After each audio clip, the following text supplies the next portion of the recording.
오늘 주시는 하나님의 말씀은 구약성경 민수기 13장 말씀입니다. 민수기 13장. 구약성경 215쪽에 있습니다. 216쪽입니다. 13장 17절에서 33절 말씀까지 17절에서 33절 말씀까지 한 절씩 교독하시겠습니다. 제가 먼저 13장 17절 말씀을 읽겠습니다.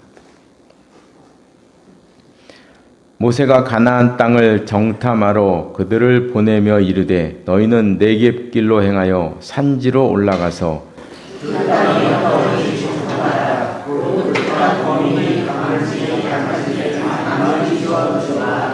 그들이 사는 땅이 좋은지 나쁜지와 사는 성읍이 진영인지 산성인지와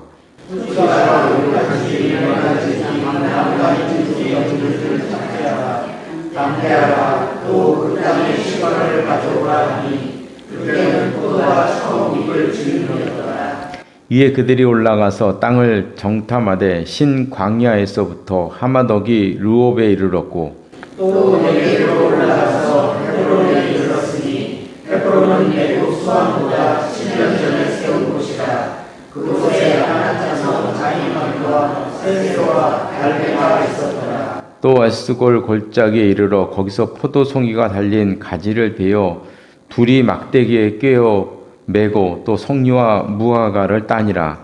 이스라엘 자손이 거기서 포도를 베었으므로 그곳을 에스골 골짜기라 불렀더라. 40일 동안 땅을 정탐하기를 마치고 돌아와 가나안 광야 가데스에 이르러 모세와 아론과 이스라엘 자손의 온 회중에게 나아가 그들에게 보고하고 그 땅의 바위를 보이고 모세에게 말하되 이르되 당신이 우리를 보낸 땅에 간직 과연 그 땅에 젖과 꿀이 흐르는데 이것이 그 땅의 과일이니이다. 그러나 그 땅 거기는 강하고 성읍은 견고하고 신이 클 뿐 아니라 거기서 아낙 자손을 모았으며 아멜렉인은 남방 땅에 거주하고 헤딘과 여부스인과 아모리인은 산지에 거주하고 가나안인은 해변과 요단가에 거주하더이다. 갈렙이 모세 앞에서 백성을 조용하게 하고 이르되 우리가 곧 올라가서 그 땅을 취하자. 능히 이르리라. 그와 함께 올라갔던 사람들은 이르되 우리는 능히 올라가서 그 백성을 치지 못하리라. 그들은 우리보다 강하니라 하고 이스라엘 자손 앞에서 그 정탐한 땅을 방문하여 이르되 우리가 두루 다니며 정탐한 땅은 그 거주민을 삼키는 땅이요 거기서 온 모든 백성은 신전에 함께 보겠습니다. 거기서 네피림 후손인 아낙 자손의 거인들을 보았나니 우리는 스스로 보기에도 메뚜기 같으니 그들이 보기에도 그와 같았을 것이니라. 아멘. 이 말씀 위에 하나님의 은혜가 함께 하시기를 바랍니다. 예, 오늘 말씀은 모세가 정탐꾼을 보내는 장면입니다. 우리가 한번 그림을 보면 이스라엘 백성들이 이제 애굽에서 탈출을 해서 홍해를 건넜죠. 이 꼬르륵 표시는 이 홍해에서 이제 애굽 군사들이 꼬르륵 빠져 죽은 그 모습인 것 같아요. 그러니까 이제 그런 사건이 있고, 만나와 외출하기 사건도 있고, 시내산에서 지난번에 본 것처럼 1년 동안이나 여기서 율법도 받고, 그리고 이제 성막도 짓고, 그리고 또 진영도 갖추고, 그런 일을 1년 동안 하게 됐죠. 그런 다음에 이제 떠나서 바란 광야라는 곳으로, 여기 바란 광야에 왔습니다. 그리고 특히 바란 광야의 가데스 바네아라는 곳으로 이제 도착하게 됐는데요. 이 지역은 바로 가나안 밑에 있는 그 곳이었어요. 그러니까 여기서 요 경계선만 넘어가면 꿈에도 그리던 그 가나안 땅, 조상 아브라함에 살던 바로 그 가나안 땅에 이제 들어가게 되는 거죠. 그래서 이제 이 바란 광야의 가데스 바네아라는 곳에서 모세가 정탐꾼을 보내게 됩니다. 이 사람들이 그러잖아요. 드디어 왔구나. 드디어 왔습니다. 이제 이것만 넘어가면 이제 가나안 땅에 이제 입성하게 되는 것이죠. 그래서 오늘 본문 앞에 나와 있는 4절부터 이제 쭉 보면 12명의 정탐꾼으로 뽑힌 사람들의 이름이 쭉 나오죠. 쭉 나옵니다. 그래서 우리가 이 그림을 이렇게 보면 정탐을 할 때 여기서 이제 한 요 정도 정탐 겪건이 생각하기가 쉽잖아요. 그죠? 근데 정탐이 그렇지가 않았어요. 여기 보면 여기 지금 가데스 바네아입니다. 정탐을 하는데 어디까지 가느냐? 쭉 이 이스라엘을 관통해서 지금의 레바논 지역까지 올라가서 했습니다. 그래서 오늘 성경에 보면 나오는데요. 21절에 보면 이렇게 나와요. 이에 그들이 올라가서 땅을 정탐하되 신광야에서부터 하마더기까지. 신광야가 여기 있어요. 여기가 신입니다. 여기는 바란, 여기는 신. 이 신광야부터 시작해서 하마더기가 어디냐면 여기 다메섹이 있는 레바논 지역에 지금 현재 레바논 갈릴리 호수도 훨씬 올라가서 여기가 지금 하마더기거든요. 여기 하맛이라고 써 있었는데 여기 이거 가렸습니다. 지금 하맛이 여기입니다. 그러니까 정탐한 범위가 이 작은 게 아니에요. 이스라엘 전체를 다 정탐한 거예요. 이스라엘 전체를 다. 40일 동안이나 전체를 다 샅샅이 다 뒤지고 왔다는 거죠. 올라가는 그 과정도 보면 22절에 보면 네겝으로 올라가서 헤브론에 이르렀다. 여기 보면 네겝이 여기 있어요. 그 신광야가 있고 신광야에서부터 네겝을 통해서 헤브론을 통해서 그다음이 에스겔골 23절에 보면 에스겔 골짜기가 어디냐면 여기 가나안이라고 써 있는 여기가 에스겔 골짜기입니다. 헤브론 바로 위가 에스겔 골짜기. 그리고 그 위가 우리가 아는 이제 안 써 있는데 예루살렘, 베들레헴이 여기 있고요. 그다음에 여리고도 갔고 쭉 올라가서 끝까지 올라갔다가 왔다는 거죠. 상당히 넓은 범위를 자세하게 40일 동안 거주하면서 이스라엘 전역을 다 샅샅이 살피고 왔다는 것을 우리가 여기서 알 수가 있습니다. 그래서 오늘 본문에 보면 이제 정탐꾼들이 다 보고 돌아와서 보고를 하는데 의견이 다 같으면 얼마나 좋았을까요? 그렇죠? 의견이 둘로 갈리게 되었습니다. 그래서 오늘 본문 26절부터 보면 이제 쭉 보고자가 보고를 해요. 그래서 27절, 28절, 29절까지는 다 일반적인 보고입니다. 보니까 정말 땅이 좋더라. 그 증거로 그 포도송이를 가져왔는데 두 사람이 그 막대기에다 메고 올 정도로 포도송이가 컸다는 거 아니겠어요? 그죠? 물론 이제 포도만 가져온 게 아니고 석류, 무화과 이런 것도 이제 같이 가져왔어요. 상당히 그 풍성한 열매도 가져오게 되었습니다. 땅은 아름답고 풍요로운데 살고 있는 사람들이 28절을 보니까 강하다. 특별히 아낙 자손을 보았다. 꼭 기록합니다. 아낙 자손을 보았다. 결론적으로 10명의 이제 14장에 보면 나오죠. 10명의 사람들은 부정적인 의견을 제시했어요. 우리가 감당할 수 있는 상대자가 아니다. 왜냐하면 아낙 자손 때문에. 다른 민족 얘기는 안 해요. 그렇죠? 다른 민족은 그냥 해볼만 할 것 같은데 아낙 자손 때문에 안 되겠다. 이렇게 이야기를 합니다. 그러나 단지 이제 여호수아와 갈렙만이 30절에 보니까 갈렙이 일어나서 보고하자마자 얘기하잖아요. 우리가 치고 올라가자. 그러면 우리가 그 땅을 취할 수 있을 것이다. 이렇게 긍정적인 이야기를 합니다. 저는 이 사건에서 이제 두 가지를 생각해 봤어요. 뭐냐 하면 첫 번째는 어느 보고가 정확한가? 사실 우리가 이게 객관적으로 보면 10명의 의견이 객관적으로 정확합니다. 10명의 의견이 정확해요. 왜냐하면 지금 이스라엘 형편을 생각하고, 이스라엘은 지금 막 애굽에서 탈출한 사람들이잖아요. 아무리 모세가 진영을 갖췄다 그래도 전쟁 경험이 없는 사람이잖아요. 그럼 전쟁을 막 치를 수 있나요? 전쟁 경험도 없고 훈련 경험도 없잖아요, 지금요. 훈련을 대충 시켰을 것 같아요. 1년 동안 그냥 창 쓰는 법 이런 거 좀 가르쳤을 수는 있어도 이건 훈련받은 군사가 아니잖아요. 오합지졸이잖아요. 오합지졸.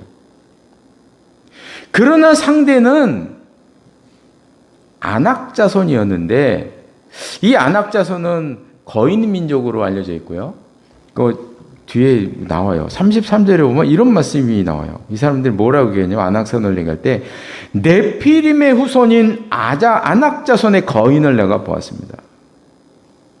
네피림은 창세기에 나오는 그 전설에서 나오는 거인 민족이잖아요.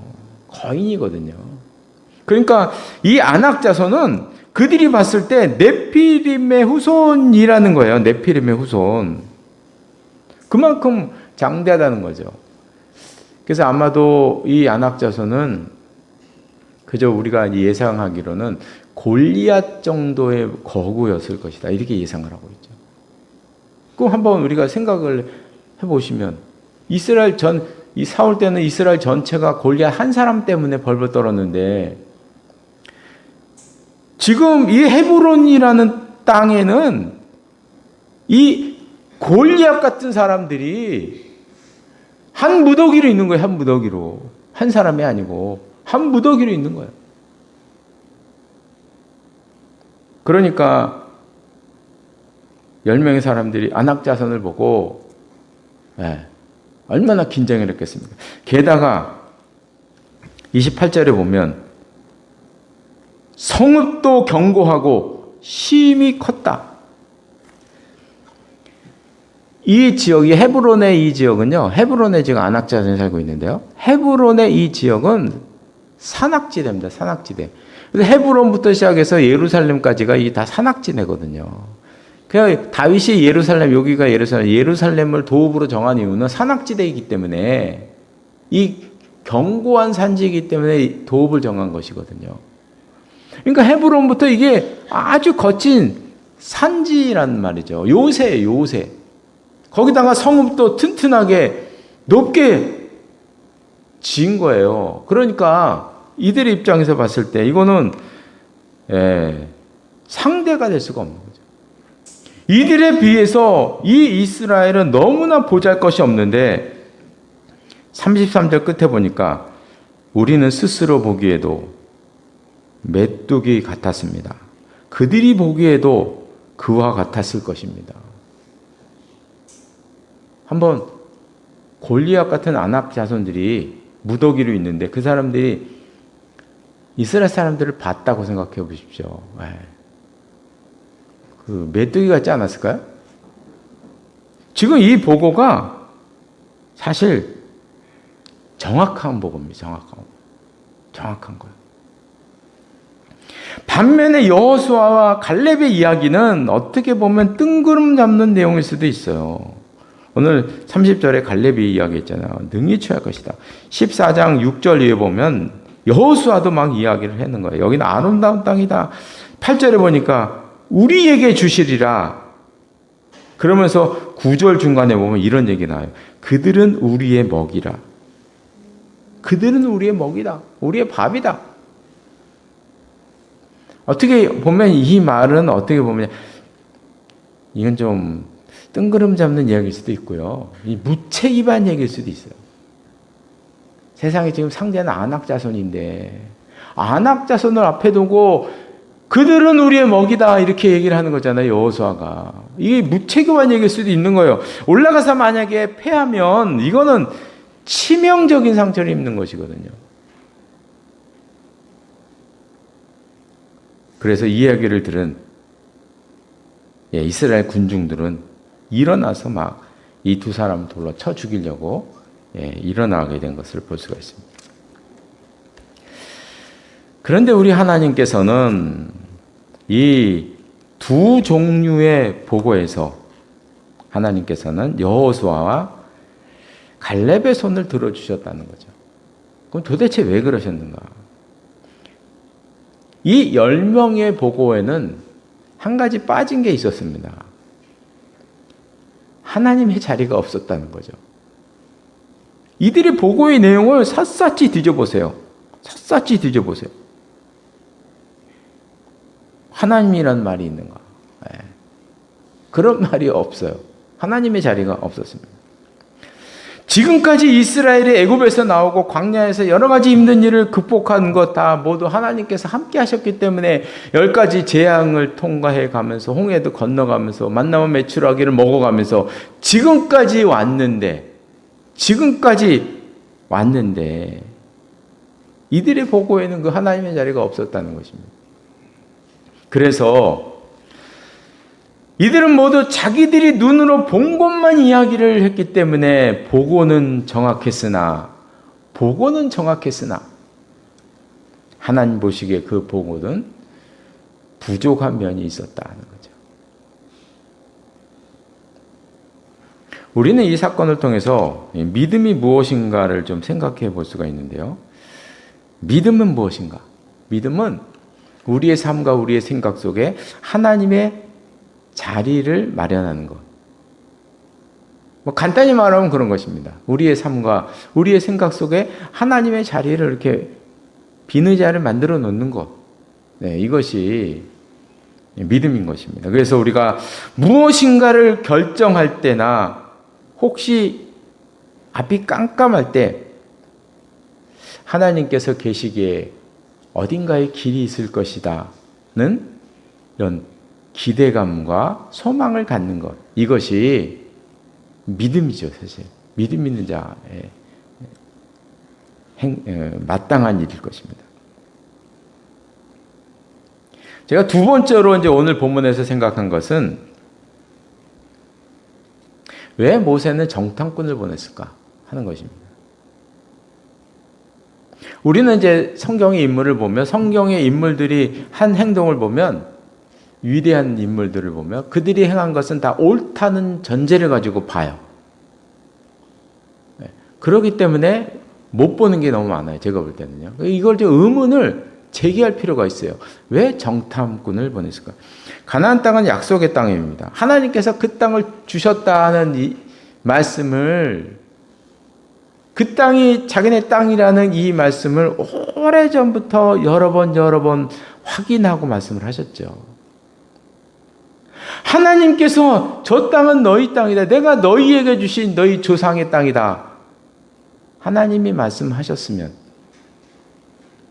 그 말씀을 믿고 그냥 쳐들어가면 되는 거 아닌가요? 쳐들어가야 되는 거 아닐까요? 정탐 보내지 않고? 쳐들어가면 됐을 일을 만약에 정탐을 안 보내고 믿음을 가지고 모세가 한번 전진하자 그러고 전진에 쳐 올라갔으면 이런 그 보고가 나뉘어서 싸우는 이런 갈등도 안 일어났을 거 아니겠어요? 믿음을 가지고 모세가 믿음을 가지고 갔으면 왜 정탐을 보냈나? 우리 이제 이렇게 생각을 해봐야 됩니다. 그럼 만약에 정탐을 안 보냈다면 어떻게 됐을까? 이거 이제 결말은 없어요. 우리가 이제 생각을 해보는 거죠. 저는 가나안 땅 점령했을 거라고 생각해요. 하나님의 약속의 땅이고 분명히 점령했을 거라고 생각해요. 그러나 이스라엘도 많은 피해를 입을 수밖에 없었을 것이다. 많은 군사들이 피를 흘리지 않았을까? 왜냐하면 상대는 안악자손이니까. 그냥 넘어갈 상대가 아닌 거예요. 이런 피해를 막기 위해서 정탐꾼을 보낸 것입니다. 사실 이런 사실은 이제 여호수아를 보면 알겠는데 여호수아에서 보면 여호수아도 정탐꾼을 또 보내잖아요. 모세가 보낸 것처럼 정탐꾼을 보냈어요. 그죠? 그 결과는 어떻게 됐느냐?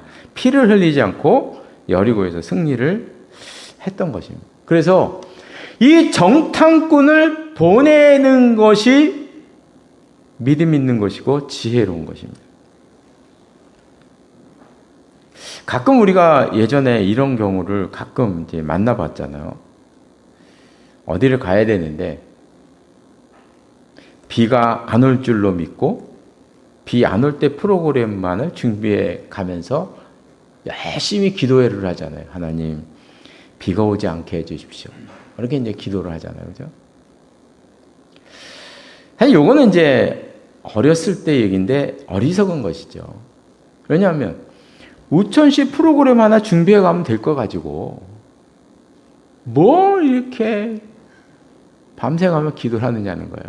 비 오지 말게. 그 프로그램 하나 준비. 그런 기도는 도무지 방법이 없을 때, 그럴 때 하는 기도이죠.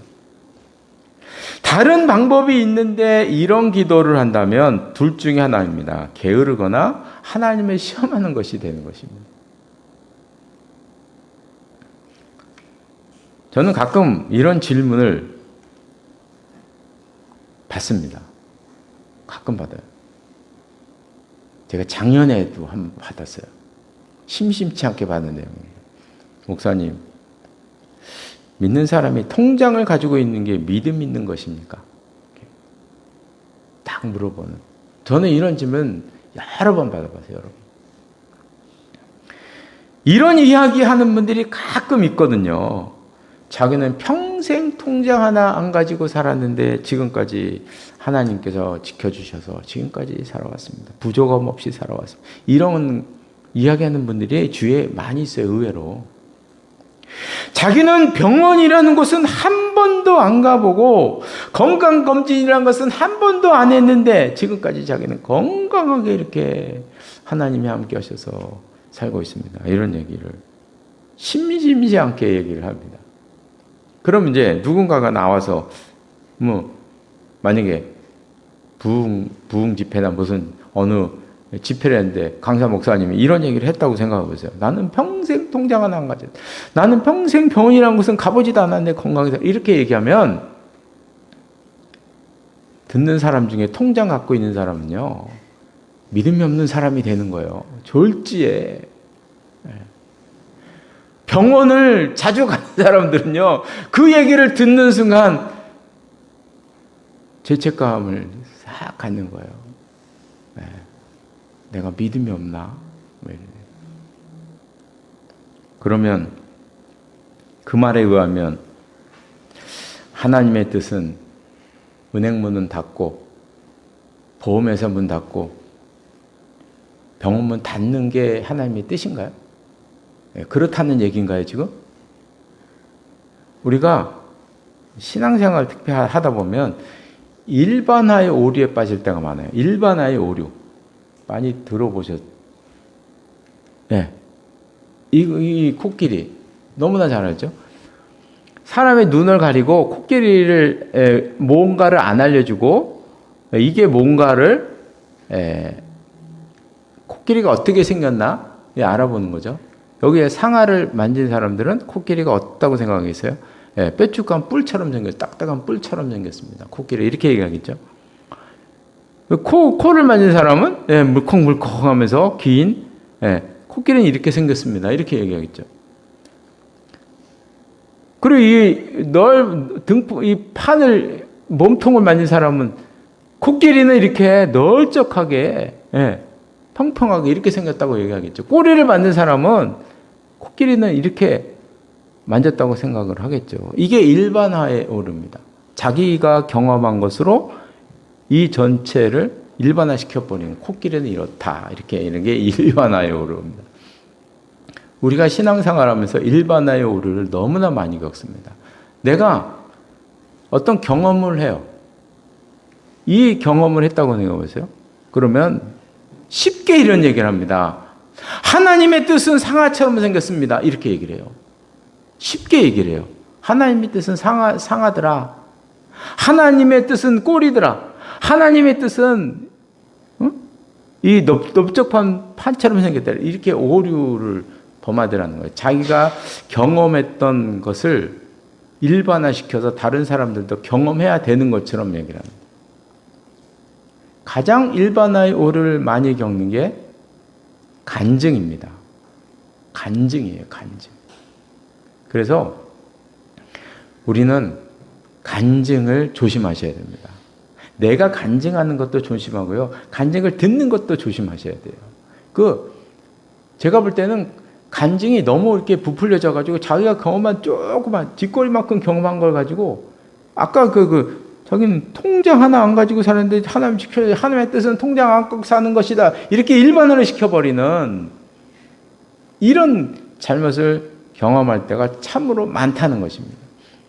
이런 일반화의 오류를 자기가 경험했던 작은 것들을 하나님의 뜻으로 확대를 해서 너희들도 이렇게 해라 이렇게 이게 계속 하다 보면요 어떤 결과가 오냐면 교회 안에 가스라이팅이 생겨버리는 거예요.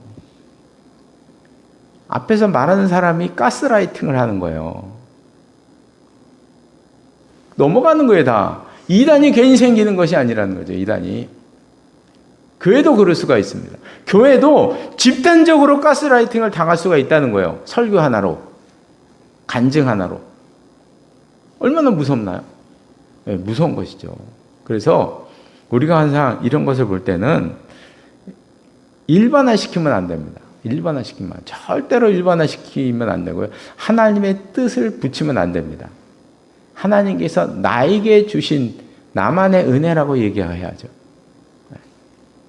들을 때도 저 사람한테 주신 은혜구나 이렇게 생각하고 들어야지 거기에 몰입해서는 안 된다 하는 것을 우리가 늘 기억하셔야 됩니다.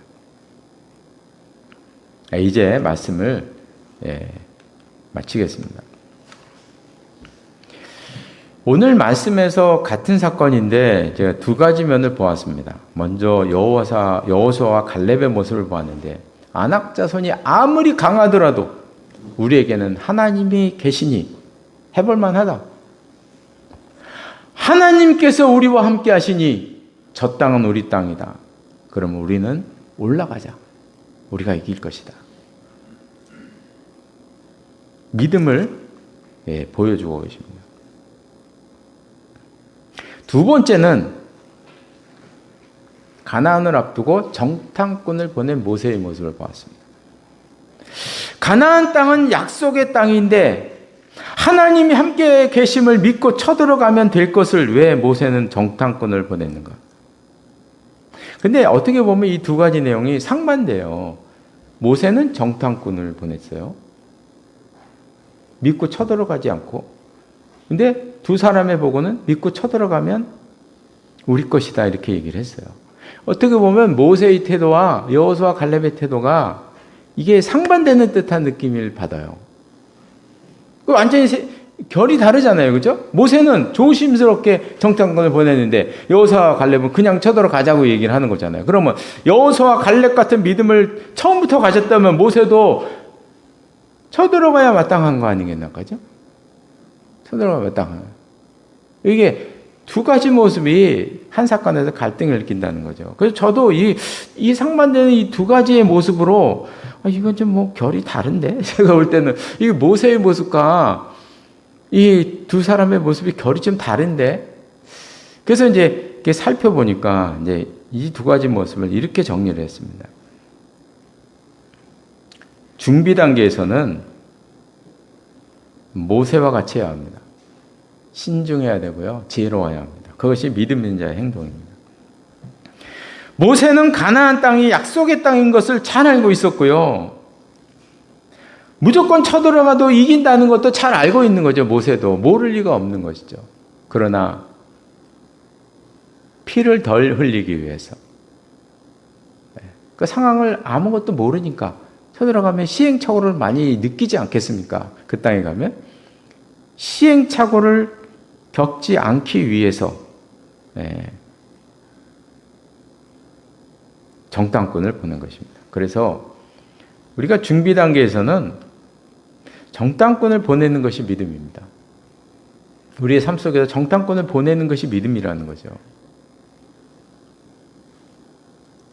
그러나 결단의 순간에서는 이제는 정탐을 다 했어요. 다 보고 왔어요. 그럼 이제는 뭔가를 결정을 하고 해야 되잖아요. 그죠? 이런 결단의 순간에서는 여호수아와 갈렙 같은 마음이 필요하다는 것이죠.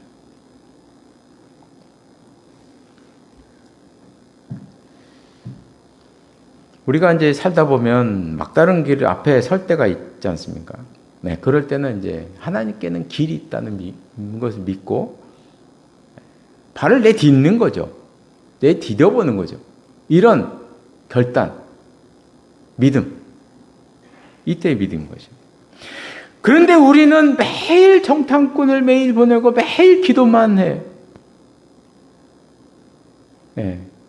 하나님의 뜻을 구한다는 명목으로 매일 정탐만 하고 매일 준비만 하고 매일 기도만 하고 도대체 언제 할 건가요? 언제 발을 내디딜 건가요? 네. 그래도 그렇잖아요. 그죠? 결단의 순간에서는 결단을 해야 되는데 준비기도라는 명목으로 계속 미루는 게 아니냐. 저도 그런 생각을 할 때가 참으로 많았어요. 그래서 제가 저희 경험상 이야기하는 결단할 때는 믿음을 가지고 한 발을 탁 내디디는 거죠. 내디뎌 보면 되는 것입니다. 그래서 우리가 준비 단계에서는 모세와 같은 지혜로운 행동을 해야 하는 것이며 준비를 지나서 이젠 무엇인가를 선택하는 순간에 왔을 때는 여호수아와 갈렙 같은 하나님께는 길이 있고 하나님께는 방법이 있다는 사실을 믿고 내디딜 수 있는 그런 믿음의 사람들이 되시기를 바랍니다. 기도하시겠습니다. 하나님 아버지, 가나안 땅을 앞에 두고 정탐꾼을 보내었던 모세의 모습을 보았습니다.